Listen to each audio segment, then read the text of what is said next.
La douleur ne fait pas de bruit. Elle s'invite dans les silences et les gestes polis. Marguerite Duras. La table était magnifique. 12 couverts, une nappe blanche impeccable, les verres à pieds brillants, et des fleurs fraîches au centre. J'avais tout organisé, tout préparé, comme d'habitude. Parce que dans cette famille, j'étais celle qui anticipe, celle qui sait qui ne mange pas de viande rouge, qui préfère le vin blanc, qui a peur des courants d'air. Nous étions dans le jardin de mes beaux-parents, à Aix-en-Provence. Il faisait doux. Une brise légère faisait danser les guirlandes lumineuses que j'avais installées la veille. Tout était prêt pour célébrer l'anniversaire de mon beau-père. Tout, sauf moi. Julien est arrivé en dernier. Une chemise trop repassée, un sourire trop large. Et cette odeur. Un parfum sucré, vanillé, qui ne venait pas de moi. Il m'a embrassé sur la joue, machinalement. Moi, j'ai senti cette trace invisible d'une autre. Je le savais. Depuis des semaines. Les messages supprimés. Les soirées de plus en plus longues. Les réunions imprévues. Les appels qu'il prenait sur le balcon, toujours en chuchotant. Et puis ce reçu de carte bancaire, glissé par erreur dans la poche intérieure de sa veste, Hôtel Lys, chambre 204, mardi soir, à 18h30. Je n'ai rien dit. Pas ce jour-là. Pas encore. Je voulais qu'il pense que je ne voyais rien. Je voulais qu'il soit à l'aise. Et ce soir-là, il l'était. Trop. Il riait fort, racontait des anecdotes à ma sœur, servait du vin avec générosité. Il évitait soigneusement de croiser mon regard. Et moi, je jouais mon rôle à la perfection. Sereine. Présente. Silencieuse. Quand le gratin a été servi, ma belle-mère a levé son verre. Sophie, ton plat est délicieux. Julien est un homme chanceux. J'ai souri. J'ai levé mon verre à mon tour. Justement, parlons de chance. Tous les visages se sont tournés vers moi. Même les enfants ont arrêté de chuchoter. Julien, tu veux peut-être expliquer à ta mère comment tu l'as utilisée, cette chance, mardi soir, à l'Hôtel Lys, chambre 204, à 18h30 ? Silence. Figé. Étouffant. Julien est devenu pâle. Mon beau-père a posé son verre. Ma sœur a cessé de respirer. Et moi, j'ai continué à couper ma viande, tranquillement. Comme si de rien n'était. On ne crie pas quand on sait. On attend. Et on choisit le moment. Annie Ernaux. Le plus dur n'a pas été de le surprendre. Non. Le plus dur, c'était d'attendre. Attendre sans hurler, sans l'accuser, sans me trahir. Le regarder partir avec sa chemise repassée par mes soins, pendant que je préparais le dîner pour deux. Le voir s'éloigner au volant, une main sur le volant, l'autre sur un mensonge. La première fois que j'ai eu un doute, c'était banal. Un message effacé. Une réponse trop rapide. Une absence de regard. Et puis le parfum. Ce parfum de grande surface, sucré, presque collant, qui n'était ni le mien, ni celui de quelqu'un qui l'aurait croisé dans le métro. Non. C'était le parfum de quelqu'un qui s'approche. Alors j'ai observé. Pas comme une femme jalouse. Comme une femme qui veut comprendre avant de parler. J'ai noté les horaires, les excuses répétées, les expressions de visage quand je prononçais un prénom au hasard. Et un jour, j'ai suivi le fil. Une carte bancaire utilisée à l'Hôtel Lys. Un mardi soir. Chambre 204. Réservée à son nom. À 18h30. Je n'ai rien dit. Je n'ai pas pleuré. J'ai simplement rangé l'information. J'ai gardé mes gestes habituels. Préparé ses chemises. Repasser ses pantalons. Ramener ses yaourts préférés du supermarché. Mais dans ma tête, je dressais une table. Je savais que le dîner familial approchait. Je savais qu'ils seraient tous là. Je savais aussi que Julien avait toujours aimé jouer au mari modèle devant sa mère. C'était là que je voulais qu'il tombe. Pas devant moi. Devant elle. Les jours précédents, j'étais glaciale à l'intérieur mais calme à l'extérieur. Une tempête contenue dans un vase de porcelaine. J'ai planifié les plats, dressé la table, fait semblant de sourire pendant qu'il racontait ses journées chargées. Il m'embrassait sur la joue. Je souriais. Mais je n'oubliais rien. Et ce soir-là, quand il s'est installé à table, j'ai vu dans ses gestes la certitude d'un homme qui pense qu'il contrôle encore. Je lui ai laissé l'illusion. Jusqu'à ce que je parle. Le moment exact, je l'ai choisi au mot « chance ». Ce mot, prononcé par sa mère, pleine de fierté. Et moi, j'ai simplement appuyé là où ça fait mal. Sans crier. Sans pleurer. Juste la vérité. Crue. Servie tiède. Comme le plat principal. Quand la vérité entre dans une pièce, même les plus bavards se taisent. Delphine de Vigan. Personne n'a osé parler. Pas tout de suite. Ma phrase avait traversé la table comme une lame fine et glacée. Elle s'était plantée en plein cœur du dîner, figeant les visages, suspendant les verres en l'air, coupant les sourires en deux. Julien, lui, m'a regardé comme s'il n'avait pas compris. Il cherchait dans ma voix un ton d'humour, un indice de légèreté, une porte de sortie. Mais il n'y en avait pas. Mon regard était fixe, posé sur lui. Et surtout, vide de peur. Tu racontes n'importe quoi, a-t-il soufflé. Personne n'a bougé. Même les enfants, assis à la table des petits, sentaient que quelque chose venait de glisser. Tu veux que je montre le reçu ? Ai-je demandé, calmement. Ou le relevé de cartes ? Ou les photos de la caméra de l'entrée ? Il a pâli. D'un seul coup. Plus blanc que la nappe. Ma sœur a baissé les yeux. Mon beau-père a reposé son couteau. Ma belle-mère, elle, a posé une main sur son verre, comme pour se raccrocher à quelque chose de stable. Sophie, je ne pense pas que ce soit le bon moment, a-t-elle murmuré. Non, bien sûr. C'est jamais le bon moment pour dire la vérité, non ? Surtout quand elle salit les nappes. Julien s'est levé. Il a fait mine de s'éloigner, puis s'est ravisé. On peut en parler plus tard. En privé. Non. Tu as voulu jouer à l'homme parfait devant eux. Alors tu vas leur montrer le reste aussi. Jusqu'au bout. J'ai continué à manger. Lentement. Je coupais mon gratin avec soin, comme si de rien n'était. Mais dans mon ventre, tout était figé. Pas à cause de lui. À cause d'eux. Ceux qui savaient. Ou devinaient. Mais qui regardaient ailleurs. Ceux qui préféraient le confort de l'apparence à l'inconfort de la vérité. Un par un, ils ont repris leur souffle. Le repas a continué. Mais personne n'a ri. Personne n'a repris du vin. Le dessert est resté intact. Les assiettes ont été débarrassées en silence. Moi, je suis allée dans la cuisine. J'ai lavé 2 verres. J'ai pris mon sac. Et j'ai dit. Je vais rentrer. Il y a des choses qui m'attendent à la maison. Des vrais. Julien a essayé de me suivre. Je l'ai regardé une dernière fois. Reste. Tu es chez ta famille, non ? Et je suis partie. Sans claquer la porte. Parce qu'elle n'en valait pas le bruit. Ce n'est pas en criant qu'on se libère. C'est en décidant de ne plus subir. Simone Veil. Il était un peu plus de 23 heures quand je suis rentrée. La maison était plongée dans une pénombre douce. Celle que j'aimais. J'ai retiré mes chaussures sans faire de bruit. Pas par habitude. Par respect pour ce moment de paix que j'avais enfin conquis. Je me suis dirigée vers la cuisine.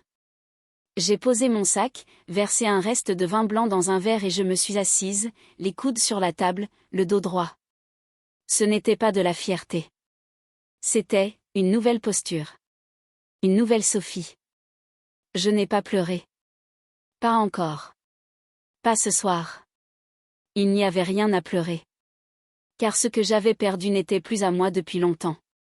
Julien m'avait trahi bien avant cette femme, bien avant cette chambre d'hôtel, bien avant les regards évités et les excuses bancales. Il m'avait trahi le jour où il avait cessé de me voir. De m'entendre. De me choisir. Et moi, je m'étais trahi aussi. En restant. En fermant les yeux. En me convainquant que c'était passager, que tous les couples traversent ça. Non. Ce que nous vivions, c'était la fin. Et j'avais choisi de ne plus la cacher. Sur la table, mon téléphone vibrait. 4 appels manqués. Julien. Puis un message. Tu m'as humilié devant tout le monde. C'est ça que tu voulais? Vraiment? Je l'ai lu 2 fois. Et j'ai souri, doucement. Non, Julien. Ce n'est pas ça que je voulais. Je voulais que tu sois honnête. Que tu sois l'homme que tu prétendais être. Et maintenant que tout le monde voyait ce que moi je vivais, tu parlais d'humiliation? Je n'ai pas répondu. Je suis montée, j'ai enfilé mon pyjama préféré, celui qui sentait la lavande, et je me suis glissée dans les draps. Le lit me semblait plus grand que d'habitude. Mais pas vide. Juste, plus léger. Cette nuit-là, j'ai dormi. Pas d'un sommeil inquiet. Pas d'un sommeil de fuite. Non. J'ai dormi comme quelqu'un qui, enfin, n'attend plus rien.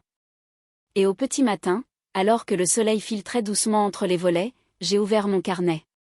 Celui que j'utilisais pour noter les courses, les listes, les anniversaires à ne pas oublier. J'ai barré un nom.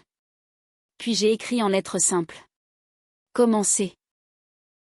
Ce n'est pas parce qu'il revient qu'on doit ouvrir la porte. Christine Angot. Il est revenu le surlendemain. Pas le soir même. Pas le lendemain. Non.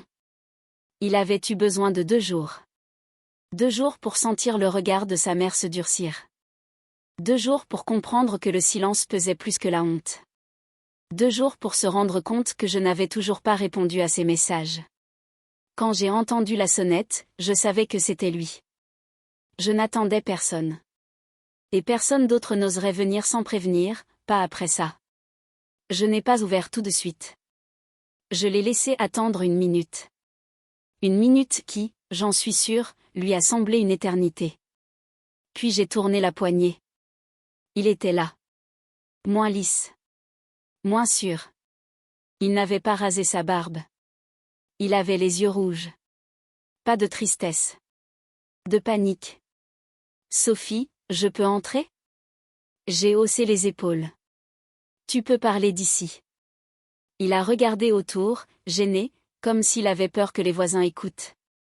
Lui, le même homme qui m'avait menti en regardant droit dans les yeux, était maintenant incapable de soutenir mon regard.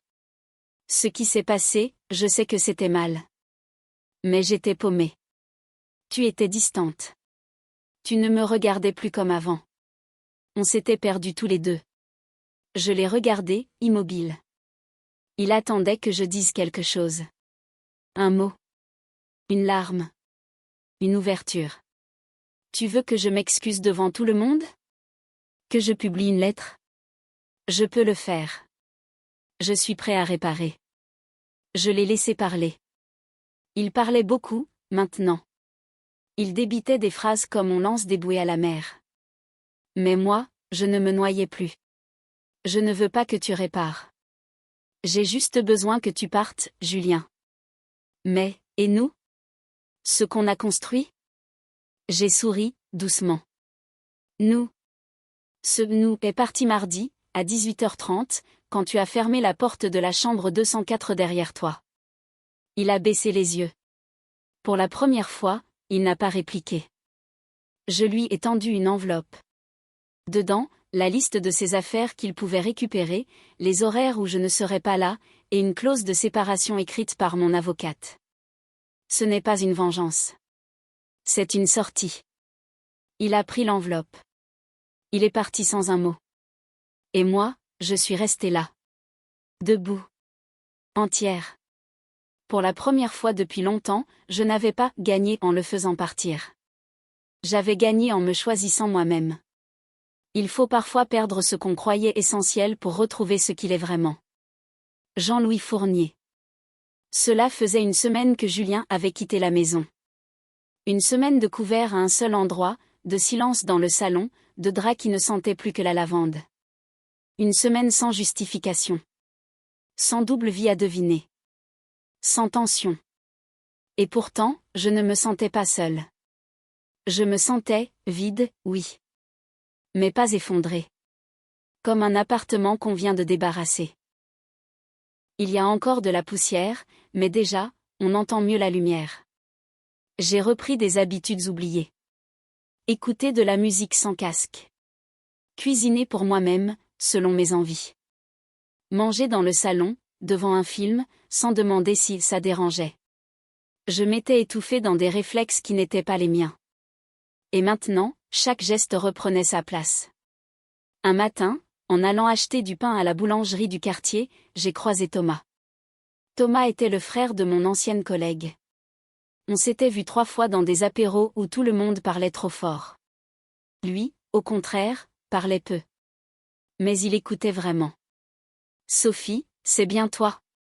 Tu vas bien ? » « Je vais, mieux, je crois. » « Et toi ? » « Pareil. » Je recommence à me parler gentiment. On a souri. C'était léger. Vrai. Humain. Il m'a proposé de prendre un café, un autre jour. Pas ce jour-là. Pas en insistant. Juste une proposition, simple, respectueuse. Comme une fenêtre entr'ouverte. Je n'ai pas dit oui. Je n'ai pas dit non. J'ai dit. On verra. Mais merci.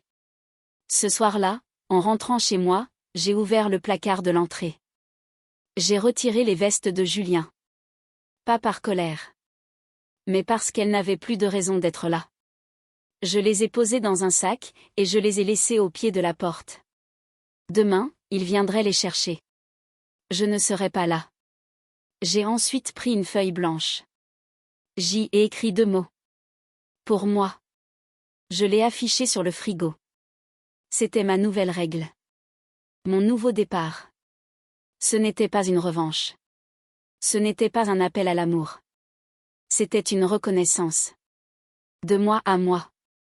Et, pour la première fois, en me couchant, j'ai réalisé. Ce n'était plus lui que j'attendais. C'était moi. Ce n'est pas la fin d'une histoire qui compte, c'est ce que l'on devient après. Clara Dupont-Mono. 3 semaines. Il y avait 3 semaines que le silence était devenu mon plus fidèle compagnon. Pas un silence pesant. Pas celui de la solitude subie. Non. Un silence qui respire, qui nettoie, qui répare. Julien n'était pas revenu. Il avait pris ses affaires en mon absence. Il avait laissé ses clés dans la boîte aux lettres, sans mots, sans tentative de contact. Et moi, je n'avais pas couru après lui. Parce que je ne cherchais plus de réponse. Il avait dit ce qu'il avait à dire. Et moi, j'avais compris ce que j'avais à entendre. Le dimanche suivant, j'ai invité mes parents à déjeuner. Ils n'étaient au courant de rien. J'ai raconté. Pas tout. Juste ce qu'il fallait. Les faits, sans larmes. Ma mère a eu un hoquet de surprise. Mon père a dit. On te pensait si heureuse. Moi aussi.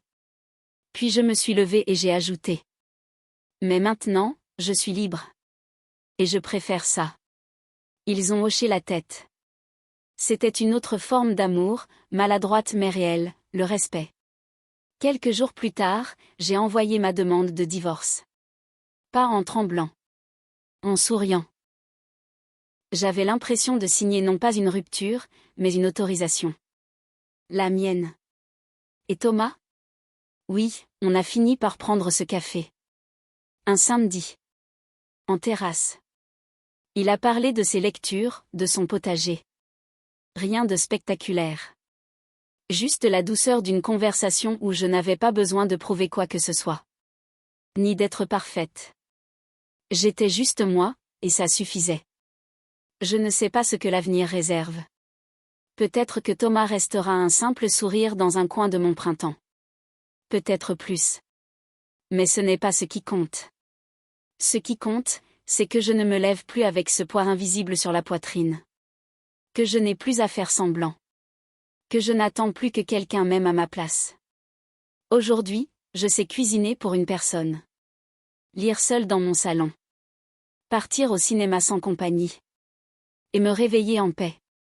J'ai compris que le pire n'était pas d'être quitté. Le pire, c'était de se quitter soi-même, un peu chaque jour. Et ça, je ne le ferai plus. Plus jamais. On croit que le silence est un vide, mais il est plein de réponses. Patrick Modiano. Cela faisait 2 mois. 2 mois depuis le dîner. 2 mois depuis que j'avais repris ma place, celle que je n'aurais jamais dû abandonner, la mienne. La maison ne me paraissait plus vide. Elle respirait autrement. Elle n'était plus le théâtre d'un couple qui fait semblant. Elle était devenue un lieu vrai. Simple. Calme. Un lieu où je pouvais être sans me justifier. Julien ne m'avait plus contacté. Pas un appel. Pas un message. Rien. Je ne savais pas s'il était toujours avec cette femme, s'il regrettait, s'il se lamentait. Et à vrai dire, je ne voulais pas le savoir. Ce n'était plus mon sujet. Il était devenu un point final dans un livre que j'avais fermé. Un jour, en faisant les courses, je l'ai croisé. Il était seul. Amaigri. Le regard fuyant. Il a voulu me saluer, timidement. J'ai simplement hoché la tête. Pas par vengeance. Pas par froideur. Par paix. Ce jour-là, j'ai compris que ma victoire n'était pas d'avoir dénoncé. Ma victoire, c'était de ne plus ressentir le besoin de le faire. J'ai recommencé à rire. À inviter des amis. À peindre un peu, comme avant. À réapprendre mes goûts. À dire un non sans peur, et oui sans me trahir. Thomas. Il est toujours là. Parfois. Pas toujours. Ce n'est pas une histoire de dépendance. C'est une histoire de respect. Il m'écoute. Il ne comble pas un vide, il marche à côté de moi. Et ça suffit. Un dimanche matin, j'ai trouvé un carnet dans un tiroir. Celui où, autrefois, je notais les listes de courses, les tâches à faire, les ne pas oublier. J'ai arraché les pages anciennes. J'ai écrit sur la première. Aujourd'hui, je suis celle que j'attendais. Et j'ai refermé doucement. Pas pour oublier. Mais pour continuer.